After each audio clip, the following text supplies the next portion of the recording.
Hey, Mike Kelling here. Got a question for you. Have you ever proposed marriage to your potential lead or customer way before it's appropriate in the relationship? So before I pop her open, I'm going to suggest you probably have. And before you go out and propose marriage or the sale to your potential customer, you've got to kind of get some context to this. So the idea of going in for the absolute kill and proposing marriage to your potential customer before they know, like, and trust you and it's appropriate to the relationship, you really want to go out and win their trust and create a relationship. So similar to going out to a Starbucks or a bar and meeting somebody there and within half a drink proposing marriage, absolutely crazy. They're going to think you're a little creepy and they're probably going to think you're nuts. So we really don't want to go out and propose marriage and get on our knee here and ask for the sale immediately, just like we don't want to go out and ask somebody if they're going to marry us at the coffee shop or the bar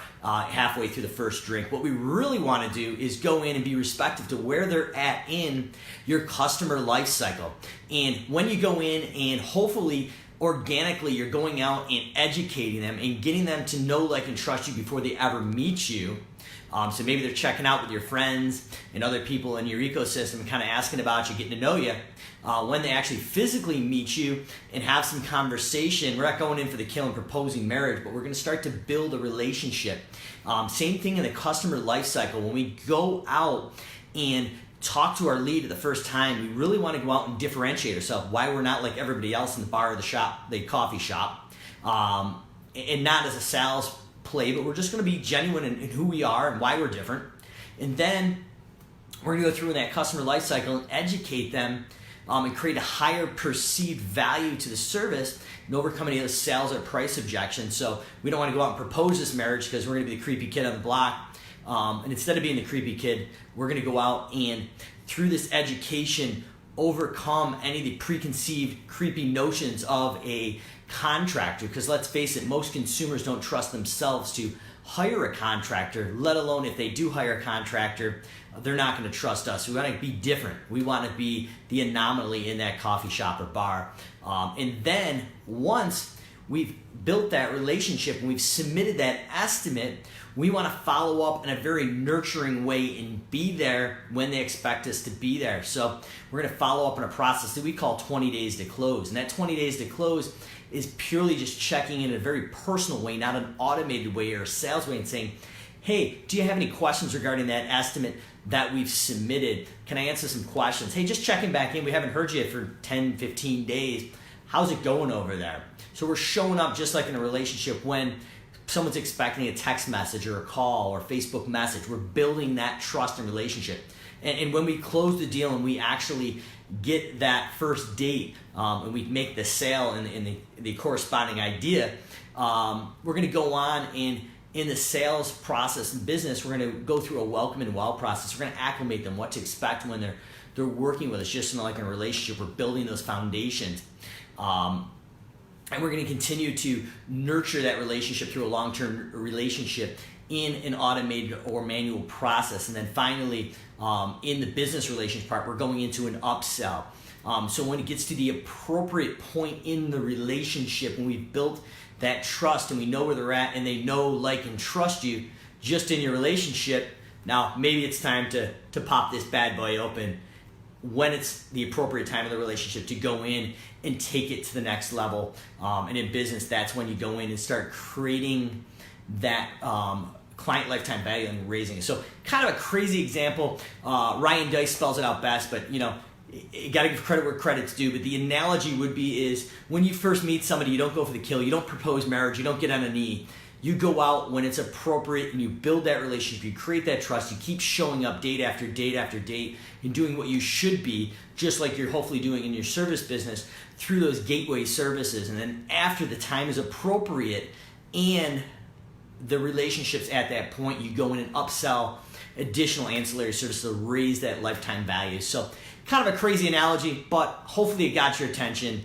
And think about it, because I know in my business, and I'm guessing in your business, we've dropped a knee and proposed something that shouldn't have been proposed in the client lifecycle timeline before it was appropriate. So the idea of the video today is make sure you know where your client or potential client is in that current life cycle marketing. And we want to look at when somebody hits your website and they think the website's pretty damn sexy, but they're not ready to commit to an estimate. We have a thing called a lead magnet. We give something away of content, maybe the 5 or 6 reasons to hire a professional. And then we nurture them. And when they're ready to make that commitment, you're there and hopefully your top frame of mind. And then when they do commit to that estimate, we show up top of frame of mind and differentiate ourselves. And then we follow through and educate them and continue through nurturing process to create a higher perceived value and overcome those sales and price objections to shorten that lifespan. And once we submit the estimate, we follow up to a process like 20 days to close, to be there via text, email, and phone calls when we should be, in a non-aggressive way, but just literally following to see if they have any questions. And then final part is once we win that estimate, we take them through our welcome and wow sequence. So we welcome them. We automatically get that credit card on file. We follow up 30 and 60, 90 days for reoccurring service. And then on a one-time service, we only follow up once because that's appropriate just for that type of service. So we're talking to them to where they're at.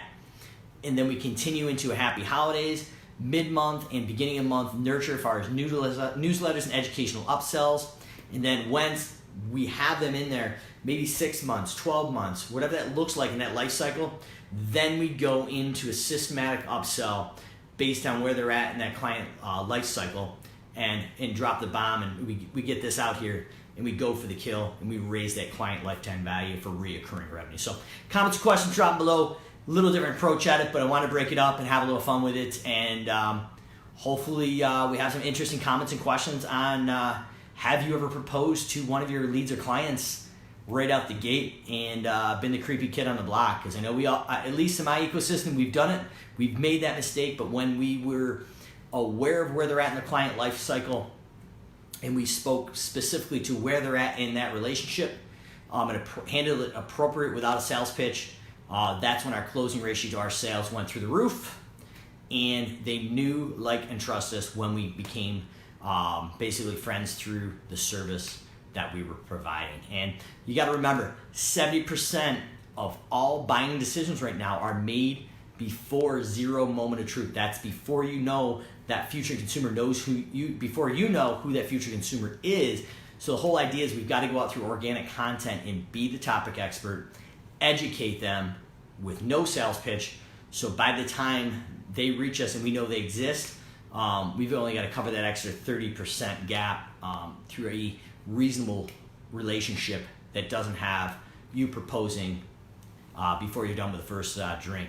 So comments, questions, drop below, and hopefully this was insightful.